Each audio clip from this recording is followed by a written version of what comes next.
بسم اللہ الرحمن الرحیم الحمدللہ رب العالمین وصلی اللہ علی محمد وآلہ الطاہرین۔ ناظرین محترم، السلام علیکم ورحمۃ اللہ وبرکاتہ۔ آج 7 ذی الحجہ حضرت امام محمد باقر علیہ السلام کی شہادت کی تاریخ ہے۔ اس مناسبت سے اس میں ٹی وی کی پوری ٹیم کی جانب سے تمام ناظرین کو تعزیت پیش کرتے ہیں۔ امام محمد باقر علیہ السلام کی ولادت پہلی ماہ رجب سن 57 ہجری میں ہوئی۔ آپ 5ویں امام اور سلسلہ عصمت کے 7ویں معصوم ہیں۔ والدین یعنی دونوں کی طرف سے، ماں اور باپ دونوں کی طرف سے آپ علوی ہیں، اس لیے کہ آپ کے والد چوتھے امام امام زین العابدین علیہ السلام ہیں اور آپ کی والدہ امام حسن علیہ السلام کی دختر ہیں۔ آپ کا لقب باقر بہت مشہور ہوا ہے اور نام کے ساتھ یہ لقب بھی پیغمبر اکرم حضرت محمد مصطفیٰ صلی اللہ علیہ وآلہ وسلم کا عطا کردہ ہے، اور سلسلہ عصمت و امامت میں آپ حضور اکرم کے بعد پہلی وہ شخصیت ہیں کہ جن کا نام محمد قرار پایا۔ اس طریقے سے محمد کا وارث محمد بنا اور پوری دنیا کو یہ بتا دیا گیا کہ جب تک محمد کے وارثین بنام محمد زندہ ہیں اس وقت تک اسلام محفوظ ہے۔ اور آپ کا سب سے مشہور لقب باقر ہے۔ باقر کسی چیز کو شگاف کرنے کو کہتے ہیں کہ اگر جیسے بیج سے پودا کا نکلنا یا زمین کو کھود کر کے کچھ نکالنا، کسی نئی شگاف کو، نئی چیز کو وجود میں لانے والے کو باقر کہتے ہیں۔ چونکہ امام محمد باقر علیہ السلام نے علم کی بہت خدمت کی ہے، تدریس کا سلسلہ رہا ہے، آپ نے شاگردوں کو تیار کیا ہے اور علم کے مختلف گوشے اور موضوعات نکالے ہیں، آپ نے علم کے بہت سے جزیات بیان کیے ہیں، علم کو ایک باقاعدہ ایک شکل دی ہے آپ نے، اور یہ علم جو پھیلا ہے آپ ہی کے ذریعے سے شروعات ہوئی اس کی، لہٰذا آپ کا لقب باقر پڑ گیا اور یہ سب سے مشہور لقب آپ کا ہے۔ ایک اور خصوصیت امام محمد باقر علیہ السلام کی یہ ہے کہ پیغمبر اکرم حضرت محمد مصطفیٰ صلی اللہ علیہ وآلہ وسلم نے اپنے ایک بہت ہی خاص صحابی جابر ابن عبداللہ انصاری کے ذریعے سے آپ کو سلام کہلوایا، اور جابر سے گفتگو کے دوران آپ نے فرمایا کہ جابر، میرے اصحاب میں سے تمہاری عمر سب سے زیادہ ہوگی، سب سے لمبی عمر ہوگی، یہاں تک کہ تم میرے 5ویں جانشین سے ملاقات کرو گے، اور جب تم ان سے ملاقات کرنا تو ان کو میرا سلام کہہ دینا۔ تو جابر اس انتظار میں رہے کہ کب 5ویں جانشین سے ملاقات ہو۔ جابر اگرچہ آخری ایام میں نابینا ہو گئے تھے، لیکن امام کے دیدار کے شوق میں ادھر ادھر جابر سفر کرتے رہتے تھے، یہاں تک کہ ایک دن امام زین العابدین علیہ السلام کے ہمراہ امام محمد باقر علیہ السلام کی زیارت نصیب ہوئی۔ امام سے ملاقات پر انہوں نے دیکھتے ہی امام کو پہچان لیا اور اس کے بعد پیشانی کا بوسہ لیتے ہوئے فرمایا، عرض کیا، اور اس کے بعد پیشانی کا بوسہ لیتے ہوئے عرض کیا کہ آپ کو آپ کے جد بزرگوار حضرت محمد مصطفیٰ صلی اللہ علیہ وآلہ وسلم نے سلام کہلوایا ہے۔ اس سلام سے ایک بات تو واضح ہو جاتی ہے کہ پوری دنیا میں کوئی علیہ السلام ہو یا نہ ہو، لیکن ائمہ طاہرین، ائمہ معصومین علیہ السلام ہیں۔ اس کی دلیل یہ ہے کہ جب تک حضور اکرم باحیات رہے، اس دنیا میں موجود رہے، آپ مسلسل در اہل بیت پر آ کر سلام کرتے تھے۔ لگ بھگ 8 سے 10 مہینے آپ نے اہل بیت کے دروازے پر آ کر سلام کیا، السلام علیکم یا اہل بیت النبوہ۔ تو یہ سلام کا سلسلہ حضور کے حیات میں رہا، اور جس تک حضور خود نہیں پہنچ سکے اپنے صحابی کے ذریعے سے سلام کہلوا کر بتا دیا کہ پوری دنیا میں اگر کوئی علیہ السلام ہے تو وہ صرف اور صرف اہل بیت علیہم الصلاۃ والسلام ہے۔ امام محمد باقر علیہ السلام کے زمانے میں جو اس وقت کی موجودہ حکومت اور خلافت تھی، وہ اپنے داخلی انتشارات کا شکار تھی، داخلی مسائل کا شکار تھی، تو لہٰذا امام پر سے گرفت کمزور ہونے لگی تھی۔ امام کو ایسے میں تھوڑا موقع مل گیا کہ آپ علمی سرگرمیوں کو انجام دے سکیں، لہٰذا امام نے وقت کا مناسب استعمال کرتے ہوئے علمی میدان میں قدم رکھا اور اپنے شاگردوں کی تربیت کی، اور ایک علمی مرکز اسلام کا بن گیا۔ جیسے جیسے اس علمی مرکز کی خبر عام ہوتی گئی، پوری دنیا سے تشنگان علم امام کی بارگاہ میں حاضر ہوتے گئے، اور یہاں پر نہ مذہب کی قید تھی، نہ قوم و فرقے کی قید تھی، نہ قبیلے اور علاقے کی قید تھی۔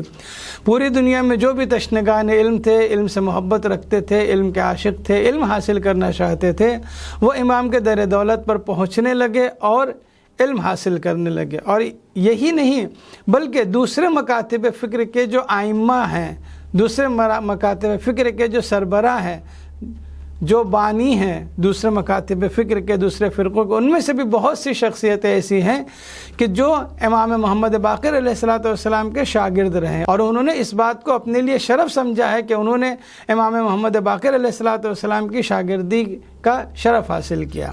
ہشام بن عبد الملک جو امام باقر علیہ السلام کی امامت کے زمانے میں حاکم تھا، حکومت اسلامی پر جس کا قبضہ تھا، وہ بھی اپنے آخری دور میں حج پر گیا۔ وہاں امام محمد باقر علیہ السلام اور امام جعفر صادق علیہ السلام بھی تشریف فرما تھے۔ حج کے دوران ایک موقع پر جب امام نے خطبہ دیا تو وہ ہشام کو، چونکہ خلیفہ تھا، اپنے کو بادشاہ سمجھتا تھا، اسے کچھ ناگوار لگا، اسے پسند نہیں آیا، تو اس نے اس بنا پر دونوں ائمہ معصومین کو اپنے دربار میں طلب کیا۔ لیکن جب یہ دونوں ائمہ معصومین دمشق پہنچے اس کے دربار میں حاضر ہونے کے لیے، تو اس نے اپنا رعب دکھانے کے لیے 3 دن تک امام کو اجازت نہیں دی ملاقات کی، اور چوتھے دن جب دربار میں بلایا گیا تو وہاں تیر اندازی کا مقابلہ رکھا، اور امام سے درخواست کی کہ آپ بھی تیر اندازی کے مقابلے میں شریک اور تیر چلائیں۔ امام کی عمر اس وقت لگ بھگ 55 سال سے اوپر تھی۔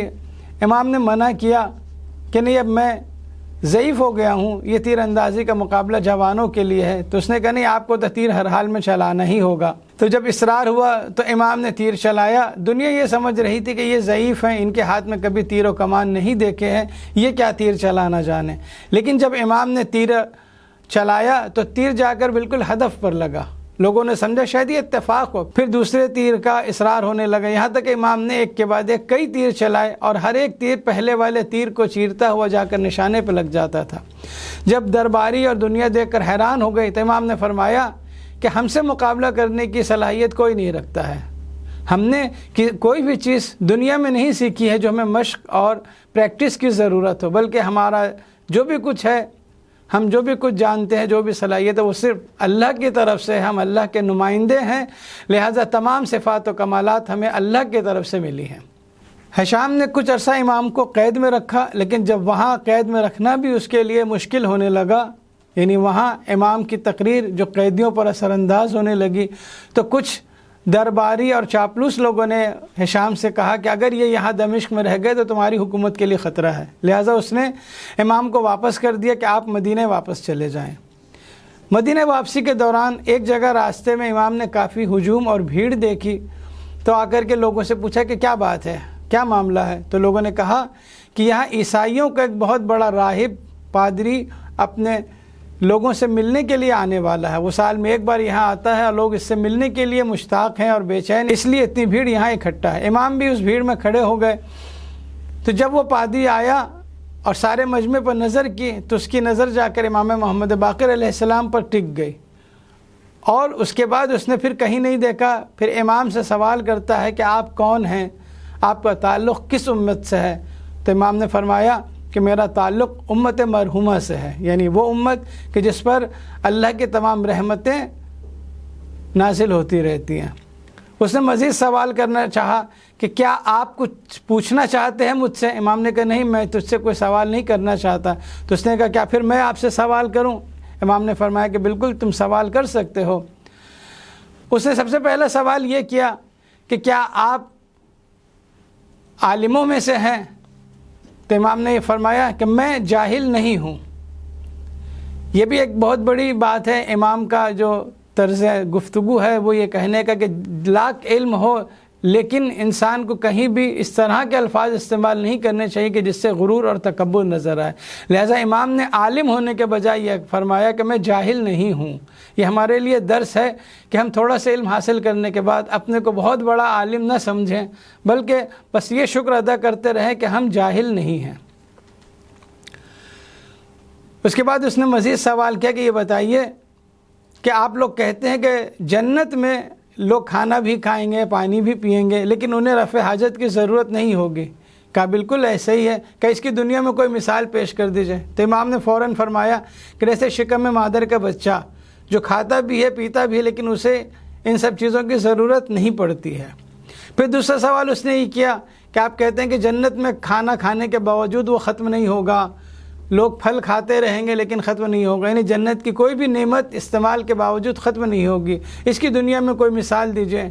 امام نے فرمایا کہ بہت سامنے کی مثال ہے، ایک چراغ سامنے رکھا ہو، روشن ہو، وہ جل رہا ہو، اس ایک چراغ سے تم دسیوں چراغ، ہزاروں چراغ، سینکڑوں چراغ جلا لو، اس پہلے چراغ کی روشنی میں کوئی کمی واقع نہیں ہوتی ہے۔ اس طرح اس نے مزید سوالات کیے، امام نے اس کا جواب دیا۔ جواب سننے کے بعد وہ خاموش ہو گیا اور کہتا ہے کہ اب ان کے سامنے میری جرت نہیں ہے کہ میں کوئی بات کہہ سکوں، میں اپنا کوئی کلام کر سکوں، اور اپنی جگہ سے نیچے آیا اور امام کے ہاتھوں پر اس نے اپنے اسلام کے قبول کرنے کا اعلان کر دیا۔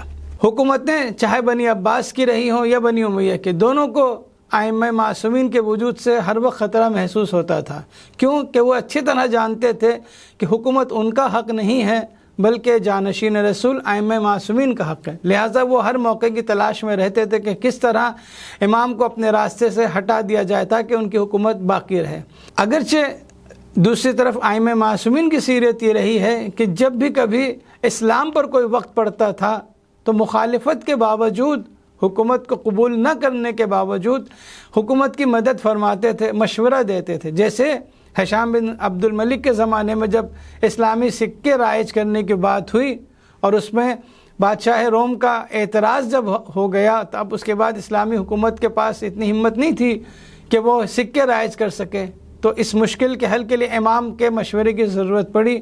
امام نے مناسب مشورہ دے کر ان سکوں کو رائج کروایا، اس کے بعد سے اسلامی حکومت میں اسلامی سکے چلنے لگے۔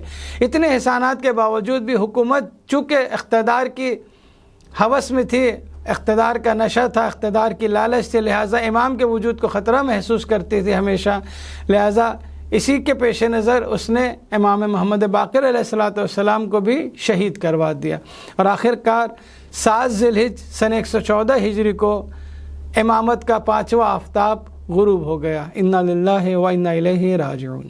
آج کی ویڈیو کے سوالات۔ سوال نمبر 1، امام محمد باقر علیہ السلام کو کس نے سلام کہلوایا تھا؟